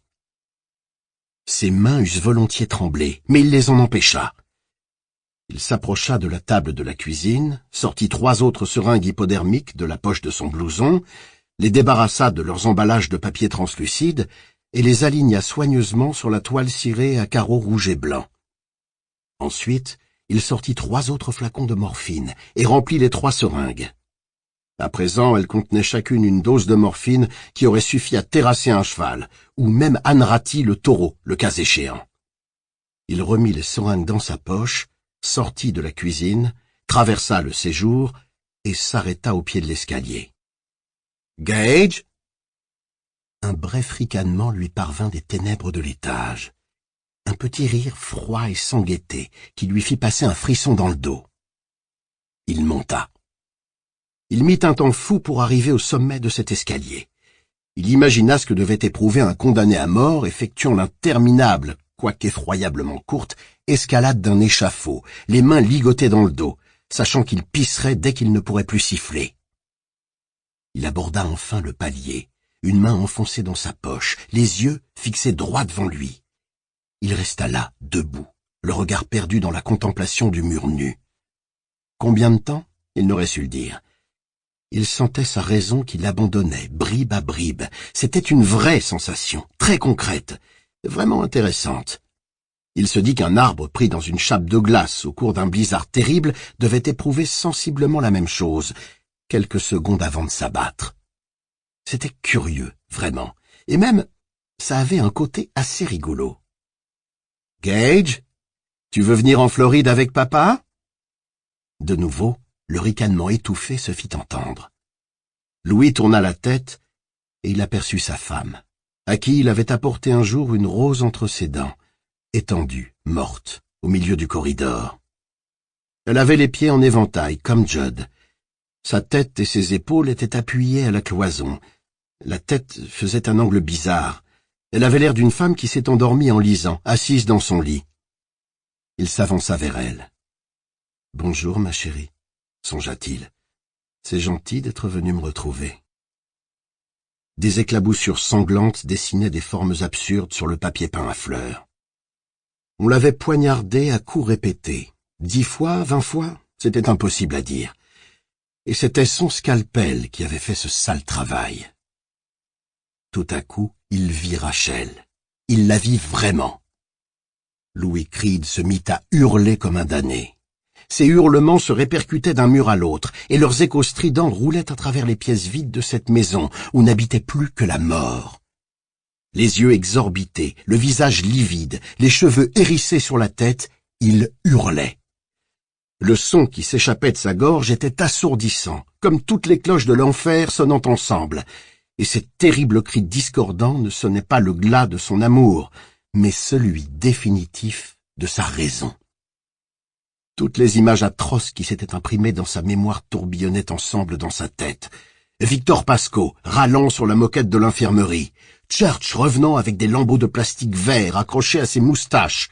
La casquette de baseball de Gage, pleine de sang au milieu de la route. Et surtout, cette créature qu'il avait entrevue dans le marais du Petit Dieu. Cette créature qui avait brisé un arbre sur son passage. La créature aux yeux jaunes, le Wendigo, le monstre du Grand Nord. La créature de mort, dont le seul contact réveillait des appétits innommables. Rachel n'avait pas seulement été poignardée. Quelque chose l'avait déchirée à belles dents. Clac! Ce clac résonna à l'intérieur de la tête de Louis. C'était le son d'un plomb qui sautait, d'un circuit qui grillait à tout jamais. Le bruit de la foudre qui frappait de plein fouet, le bruit d'une porte qui s'ouvrait. Louis leva les yeux, la tête gourde, la glotte encore frémissante, et il vit que Gage s'était enfin décidé à paraître devant lui. L'enfant avait le museau barbouillé de sang. Un filet de sang lui coulait le long du menton, et un rictus épouvantable lui retroussait les lèvres. Il brandissait de la main droite le scalpel de Louis. Au moment où il l'abattait, Louis fit automatiquement un pas en arrière. Le scalpel passa devant sa figure en sifflant, et Gage, entraîné par son élan, chancela dangereusement. « Il est aussi empoté que Church », se dit Louis. Il avança un pied et lui fit un croc-en-jambe. Gage s'affala lourdement, et Louis s'assit à califourchon sur son dos, bloquant du genou la main qui tenait le scalpel. « Non !» octa la créature qui l'écrasait de son poids. Ses traits se tordaient convulsivement, ses yeux reptiliens, brûlant d'une haine insensée, jetaient des lueurs torves. « Non, non, non !» Louis glissa une main dans sa poche, y pêcha une seringue. Il fallait faire vite. Cette chose qui se tortillait sous lui était glissante comme une anguille, et elle restait farouchement agrippée à son scalpel, bien qu'il lui broyât littéralement le poignet sous l'os dur de sa rotule. Louis regardait son visage. Il y vit courir de subtiles ondes, et il subit une série de rapides métamorphoses. Il devint le visage de Judd, avec ses yeux morts et vacants, le visage de Victor Pascoe, avec son crâne en bouillie, roulant des yeux révulsés. Et à la fin, Louis y aperçut le reflet de son propre visage, tel qu'il était en cet instant précis, mortellement pâle et figé dans une expression de complète démence. Ensuite, le visage se transforma à nouveau et il devint la face de ce monstre qu'il avait vu dans les bois, avec son front bas, ses yeux jaunes et immobiles, son immense langue fourchue. La gueule fendue par un rictus, il sifflait comme un serpent. « Non, non, non !» La chose rua désespérément sous Louis. La seringue lui échappa, tomba à terre et roula sur le parquet du couloir. Il glissa à nouveau une main dans sa poche, en sortit une seconde et la planta entre les reins de Gage. La chose poussa un cri perçant, et elle se cabra avec une telle énergie que Louis fut à 2 doigts de perdre l'équilibre et de lâcher prise. Avec un sourd grognement, il sortit la 3e seringue de sa poche, planta l'aiguille dans le bras de Gage et enfonça le piston à fond. Ensuite, il se leva et s'éloigna à reculons vers l'autre extrémité du couloir. Gage se hissa péniblement debout et il se mit à avancer vers lui en titubant. Au bout de 5 pas, le scalpel lui glissa des mains et il se ficha dans une lame de parquet en vibrant sourdement. 5 autres pas, et l'étrange lumière jaune de ses yeux se mit à décliner. 2 autres, et il tomba à genoux. Gage releva la tête, et l'espace d'un instant, Louis vit son fils, son vrai fils, qui le regardait avec une expression de terrible angoisse. « Papa !» cria-t-il, et il tomba la face contre terre. Louis resta un moment sans bouger, puis il s'approcha de Gage avec précaution, redoutant une feinte. Mais il n'y avait pas de feinte. La chose ne se rua pas sur lui toute griffe dehors. Il glissa 2 doigts sous la chemise de Gage, chercha la jugulaire. Elle battait encore imperceptiblement. Pour la dernière fois de sa vie, il agit en médecin. Il procéda à une auscultation immédiate, avec 2 doigts, et compta les pulsations qui s'espaçaient de plus en plus, jusqu'à ce qu'il n'y ait plus rien à compter. Lorsque le cœur de Gage eut définitivement cessé de battre, Louis se dirigea sans hâte vers le fond du couloir, s'accroupit dans l'angle du mur et se leva sur lui-même en position de fœtus. Il essaya de se faire le plus petit possible. Comprenant qu'il se sentirait encore plus minuscule s'il s'enfonçait un pouce dans la bouche, il le fit. Il resta dans cette position pendant plus de 2 heures, et puis peu à peu, les contours d'un plan se dessinèrent dans sa tête, un plan très noir, mais d'une noirceur tellement convaincante. Il ôta son pouce de sa bouche. En franchissant ses lèvres, il produisit un bref plop. Une fois de plus, Louis Creed passa « Allons-y, allez, go !» aux actes. Il entra dans la chambre où Gage s'était embusqué, arracha un drap du lit et ressortit avec dans le couloir. De ce drap, il fit un linceul dont il enveloppa le cadavre de sa femme avec infiniment de soin et d'amour. Il fredonnait entre ses dents, mais il ne s'en aperçut pas. Dans le garage de Judd, à côté de la grosse tondeuse à gazon, il découvrit un grand bidon rouge qui contenait de l'essence. C'était un jerrycan de 20 litres, déjà entamé, mais ce qui restait dedans suffirait plus qu'amplement. Il commença par la cuisine, où le cadavre de Judd était toujours étalé, sous la nappe du Thanksgiving. Il l'aspergea généreusement d'essence, puis il passa dans le séjour, le bec du jerrycan incliné devant lui, et arrosa de liquide ambré le tapis, le canapé, le porte-revue, les fauteuils. Ensuite, il traita de la même façon le vestibule d'entrée et la chambre de derrière. L'odeur de l'essence, capiteuse et forte, l'étourdissait un peu. Un paquet de Chesterfield et une grosse boîte d'allumettes étaient posés à côté du rocking chair d'où Judd avait guetté en vain l'arrivée de Louis. Louis prit les allumettes et il sortit avec. Aussitôt après avoir passé la porte, il jeta une allumette enflammée derrière lui sans même se retourner. La maison s'embrasa instantanément, et la chaleur intense qui s'en dégagea donna à Louis la désagréable impression que la peau de sa nuque rétrécissait. Il referma la porte très posément et resta quelques instants debout sur le seuil, regardant les flammes jaunes qui léchaient déjà le rideau en plumetis de Norma. Ensuite, il traversa la véranda, s'arrêta encore un instant au sommet des marches et songea à toutes les bières qu'ils avaient bues, Judd et lui, installés dans ces fauteuils de rotin, 1 million d'années auparavant, tout en écoutant le crépitement de l'incendie qui s'enflait graduellement à l'intérieur de la maison. Puis il descendit les marches et s'éloigna.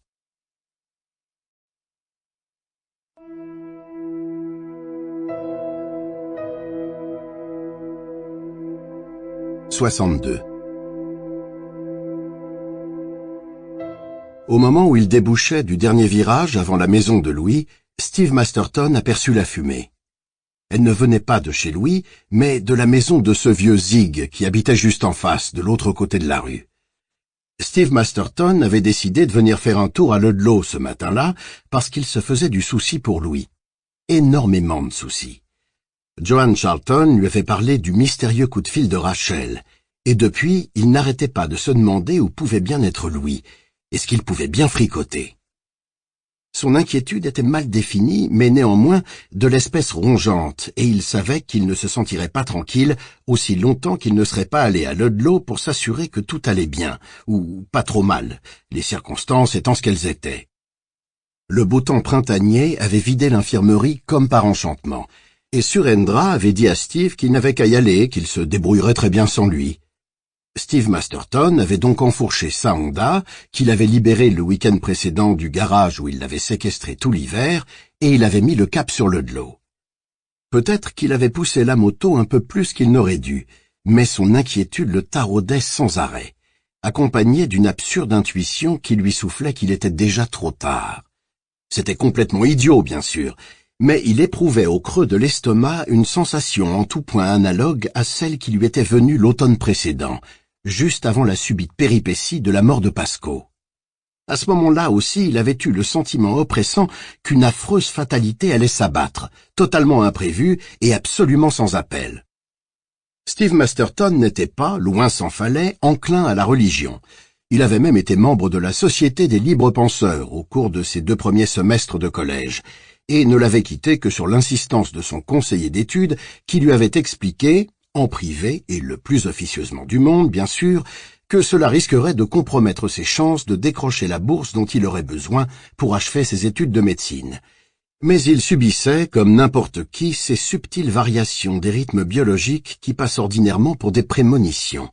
Et il lui semblait que la mort de Pasco avait donné le ton, en quelque sorte, et que tout le reste de l'année était resté au même diapason.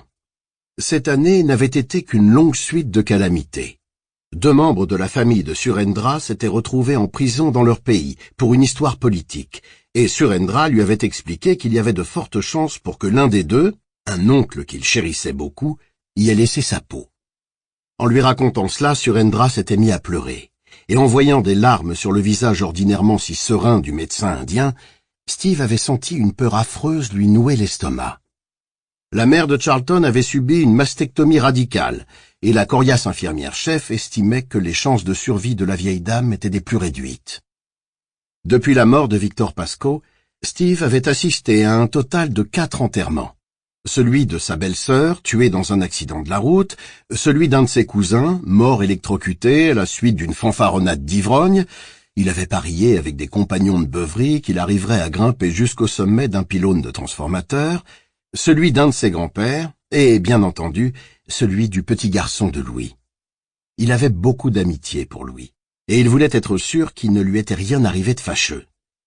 Louis venait de subir de terribles épreuves, après tout. En apercevant les grands tourbillons de fumée qui montaient vers le ciel, sa première idée fut que c'était un nouveau coup du sort dû à ce satané Victor Pasco, dont la mort semblait avoir fait éclater le précaire barrage qui protégeait tous ces gens ordinaires d'une extraordinaire série de catastrophes. Mais c'était absurde. La maison de Louis était toujours là, calme et blanche sous le soleil de cette claire matinée de printemps. Spécimen charmant de l'architecture coloniale classique de la Nouvelle-Angleterre. Des gens accouraient en direction de la maison du vieux Zig, et tandis qu'il inclinait latéralement sa Honda pour traverser la chaussée et s'engageait sur l'allée asphaltée, Steve vit un homme se ruer sur la véranda de la maison en flammes, s'approcher de la porte d'entrée vitrée, puis battre précipitamment en retraite. Bien lui en prit d'ailleurs, car l'instant d'après, les vitres de la porte éclatèrent, et de grandes langues de feu jaillirent de l'ouverture. Si ce type avait eu la témérité d'ouvrir la porte lui-même, les flammes l'auraient sans doute grillé comme un homard. Steve mit pied à terre et il dressa la Honda sur sa béquille. Invinciblement attiré par l'ancien mystère du feu, il avait momentanément oublié Louis. Une demi-douzaine de voisins s'étaient approchés de la maison en flammes.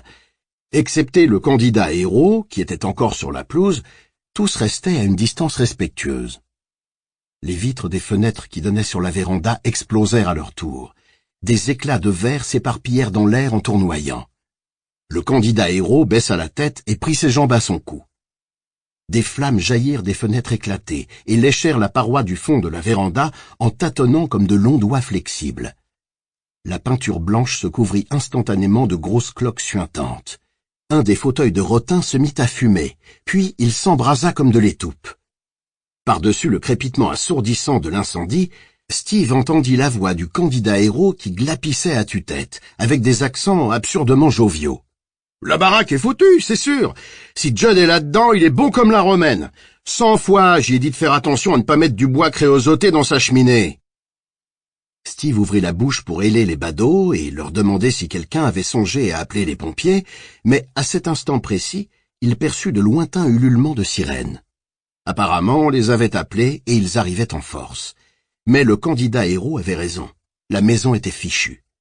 À présent, toutes les fenêtres de la façade crachaient des flammes, et une fine couronne de flammes presque transparente venait d'apparaître au-dessus des bardeaux verts de l'avant-toit.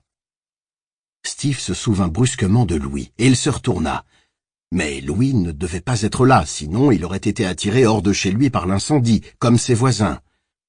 Là-dessus, quelque chose accrocha le regard de Steve.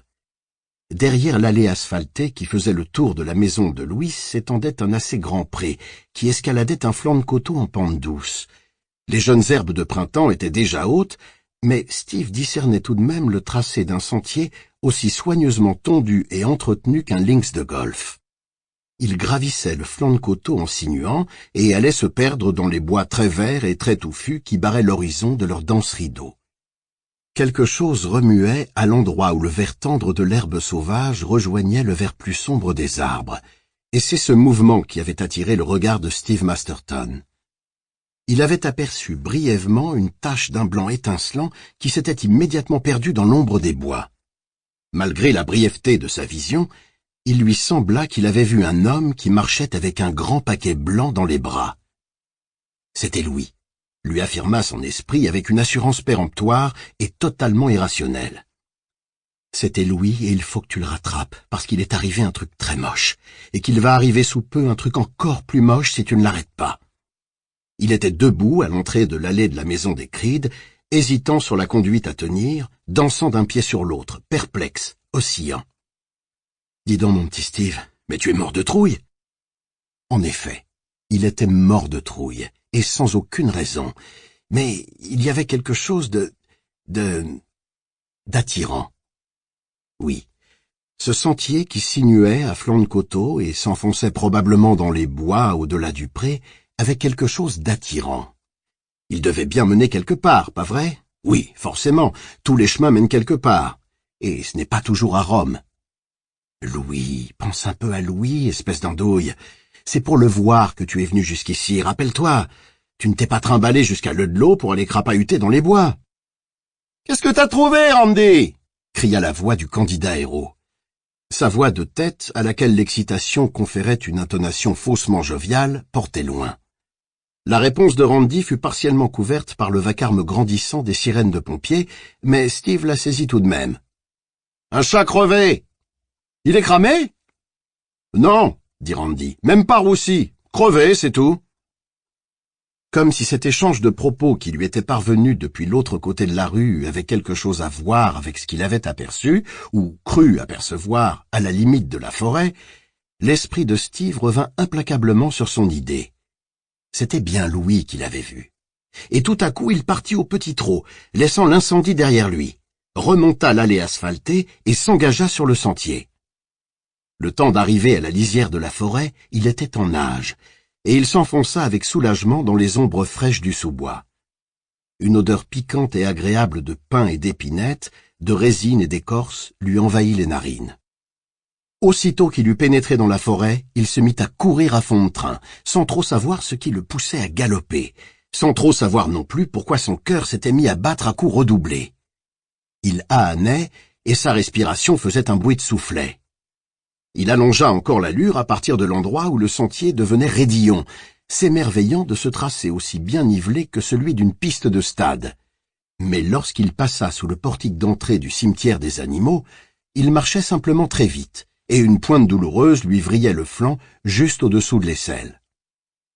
Ses yeux enregistrèrent à peine les tombes disposées en cercle concentrique, les plaques de fer blanc martelées, les croix grossièrement assemblées à l'aide de vieux morceaux de planche. À l'autre extrémité de la clairière circulaire, une vision étrange sollicitait toute son attention. Les yeux de Steve étaient rivés sur Louis, qui était en train d'escalader un grand tas d'arbres morts, apparemment au mépris des lois de la gravitation. Il montait lentement, pas à pas, les yeux fixés droit devant lui, comme un somnambule ou un possédé. L'objet blanc qui avait accroché le regard de Steve était dans ses bras. À cette distance, sa configuration ne laissait aucun doute sur sa nature. C'était un corps enveloppé d'un drap. Un pied de femme chaussé d'un soulier de cuir noir à talons plats dépassait du drap. Avec un léger haut-le-cœur, Steve comprit soudain que le cadavre que Louis tenait dans ses bras était celui de Rachel. Les cheveux de Louis étaient devenus blancs. « Louis !» vociféra Steve. Sans marquer la moindre hésitation, la moindre pause, Louis continua jusqu'au sommet du tas d'arbres morts et entama la descente de l'autre versant. « Il va tomber !» se dit Steve avec incohérence. Il a eu de la chance jusqu'à présent, une veine insensée, mais d'ici peu, il va se casser la gueule, et ce sera encore beau s'il ne s'en tire qu'avec une jambe brisée. Mais Louis ne trébucha même pas. Il arriva au bas de l'autre versant du tas d'arbres morts, et Steve le perdit momentanément de vue. Puis il reparut. Il se dirigeait à nouveau vers les bois. « Louis !» cria Steve une seconde fois. Cette fois, Louis s'arrêta et il se retourna. Steve fut complètement abasourdi par ce qu'il voyait. Non content d'avoir les cheveux blancs, Louis avait à présent le visage d'un très vieil homme. D'abord, il parut ne pas reconnaître Steve, puis, peu à peu, comme si quelqu'un ajustait graduellement un rhéostat à l'intérieur de sa tête, son visage s'éclaira. Ses lèvres se mirent à trembler spasmodiquement, et au bout d'un moment, Steve comprit qu'il essayait de sourire. « Steve !» dit-il d'une voix mal assurée, légèrement chevrotante. « Bonjour, mon cher Steve. Je vais l'enterrer. Je suppose qu'il va falloir que je creuse avec mes mains. Ça va sûrement me prendre jusqu'au soir. La terre est très caillouteuse là-haut. Peut-être que vous pourriez me donner un coup de main. » Steve ouvrit la bouche, mais il ne parvint pas à émettre le moindre son. Malgré le mélange de stupéfaction et d'horreur qu'il éprouvait, il avait envie de lui venir en aide. Ici, dans cette forêt, ça lui paraissait la chose la plus naturelle du monde. « Louis !» coassa-t-il finalement. « Qu'est-ce qui s'est passé? Oh mon Dieu, qu'est-ce qui vous est arrivé? Est-ce que Rachel a été... Est-ce qu'elle était dans la maison en feu? » « Avec Gage, j'ai attendu trop longtemps, » dit Louis. « C'est pour ça que cette chose l'a contaminé, parce que j'avais attendu trop longtemps. Mais avec Rachel, ça ne sera pas pareil. Je le sais, Steve. » Il se balançait légèrement sur lui-même en parlant, et Steve comprit qu'il avait perdu la raison. Il vit cela avec une clarté aveuglante. Louis était fou, et il était effroyablement las. Steve, qui était lui-même profondément troublé, s'arrêta sur cette dernière idée et oublia l'autre. Louis était exténué, c'est tout ce qu'il voyait. « Un coup de main serait le bienvenu, » dit Louis. « Écoutez, Louis, même si j'étais disposé à vous aider, je ne pourrais jamais escalader ce tas d'arbres. »« Mais si, » dit Louis, « c'est facile. Il suffit de le franchir vite et d'un pied sûr, sans jamais baisser les yeux. Ce n'est pas plus sorcier que ça, Steve. » Ayant dit cela, il tourna les talons et s'éloigna. Steve cria plusieurs fois son nom, mais il s'enfonça dans la forêt sans se retourner. Pendant quelques instants encore, Steve distingua la forme vacillante du drap blanc entre les arbres. Puis il ne vit plus rien. Il traversa le cimetière au pas de course et il se lança aveuglément dans l'escalade du tas d'arbres morts. Au début, il usait de ses mains pour trouver des appuis solides et se hissait lentement, à quatre pattes. Puis il se mit debout et tout à coup une espèce de fabuleuse euphorie s'empara de lui, comme s'il avait aspiré une grande bouffée d'oxygène pur. Il avait la conviction absolue qu'il arriverait au sommet, et il y arriva, en escaladant les troncs enchevêtrés d'un pas rapide et sûr. Il s'arrêta au sommet, oscillant d'un pied sur l'autre, et il aperçut Louis qui cheminait le long du sentier, car le sentier reprenait de l'autre côté. Louis s'arrêta et il se retourna vers Steve. Le corps de sa femme, enveloppé d'un drap taché de sang, était posé en travers de ses avant-bras. « Peut-être que vous croirez entendre des voix, » lui dit-il, « mais ce ne sont que les huards qui chantent là-bas au sud, du côté de Prospect. Le son porte loin par ici. C'est bizarre. »« Écoutez, Louis !» Mais Louis avait déjà repris sa marche. Un instant, Steve crut qu'il allait le suivre. Il ne s'en fallut vraiment que d'un cheveu. « Je pourrais l'aider. Après tout, il en a besoin. Et j'en ai envie, c'est vrai.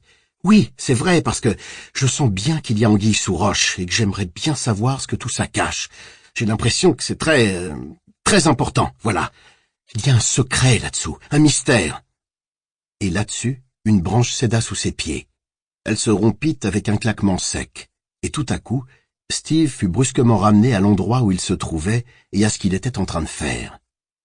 Une folle terreur s'empara de lui et il se mit à tourner gauchement sur lui-même, les deux bras écartés en guise de balancier, un sale goût amer dans la bouche, son visage tordu par une grimace stupéfaite évoquant celui d'un homme qui se réveille brusquement et s'aperçoit qu'il a marché dans son sommeil et qu'il se tient à présent sur une corniche étroite tout en haut d'un gratte-ciel. Rachel est morte et c'est peut-être Louis qui l'a tuée. Louis a perdu la raison, il est complètement ravagé, mais il sentait qu'il y avait là-dedans quelque chose d'infiniment plus dangereux que de la simple démence.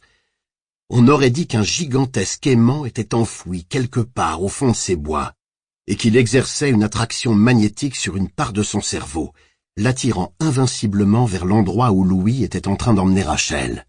« Allez, Steve, prends ce sentier. Prends-le, tu verras où il mène. »« Oui, mon petit Steve, tu vas voir quelque chose de formidable. » Quelque chose dont tes copains de la Société des libres penseurs du collège de Lake Forest ne t'ont jamais laissé soupçonner l'existence. Et puis, comme si elle venait de s'apercevoir qu'elle avait déjà toute la nourriture qu'il lui fallait pour aujourd'hui, la chose qui essayait de l'attirer sembla soudain perdre tout intérêt pour lui, et ses appels s'interrompirent. Steve perdit l'équilibre et il se mit à dévaler d'un pas chancelant le flanc du tas d'arbres. D'autres branches se brisèrent sous lui avec des craquements terrifiants, et son pied gauche s'enfonça dans un emmêlement de branches mortes.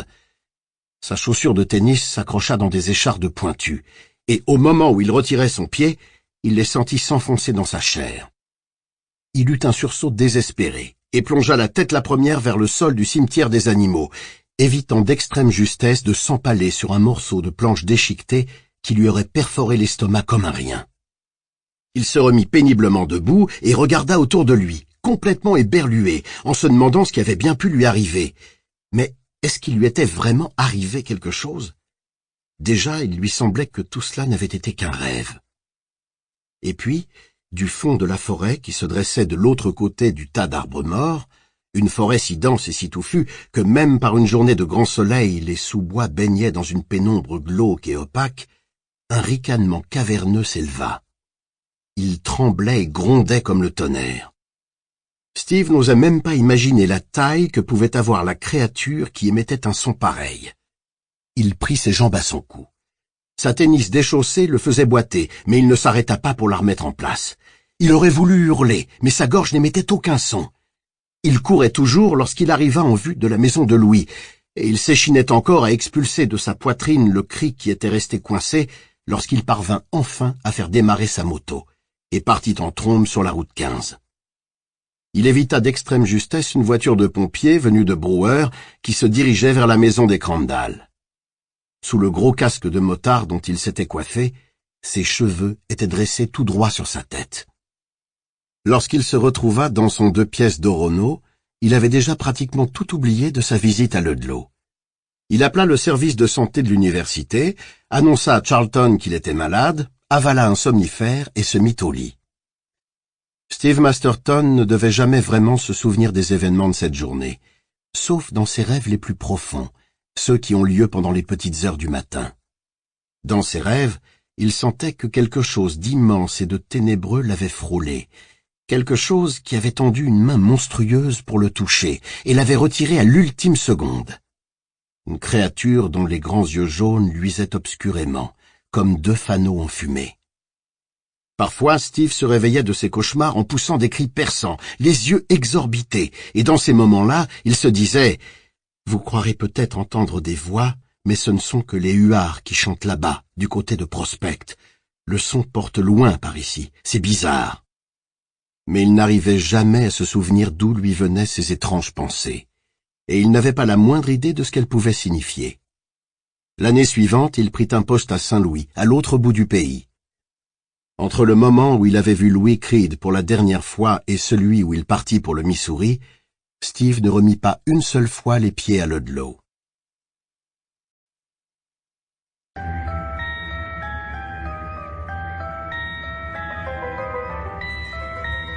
Épilogue.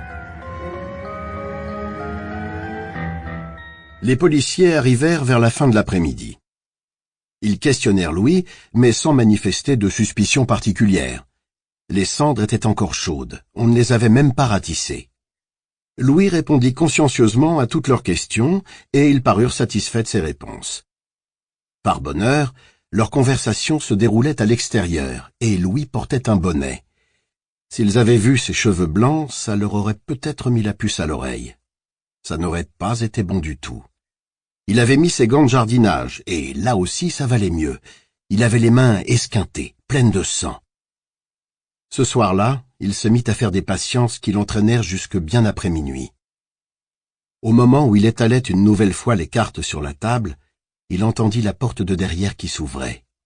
« Tu moissonnes ce que tu as semé, et cette moisson, tu ne t'en débarrasseras plus jamais », songea Louis Creed. Il entendit les pas lents et grinçants qui s'approchaient, mais il ne se retourna pas. Ses yeux restaient fixés sur les cartes. Il vit la dame de pique. Il la recouvrit d'une main. Les pas stoppèrent juste derrière lui. Silence. Une main glaciale s'abattit sur l'épaule de Louis. La voix de Rachel était râpeuse, pleine de terre. « Mon chéri, disait-elle.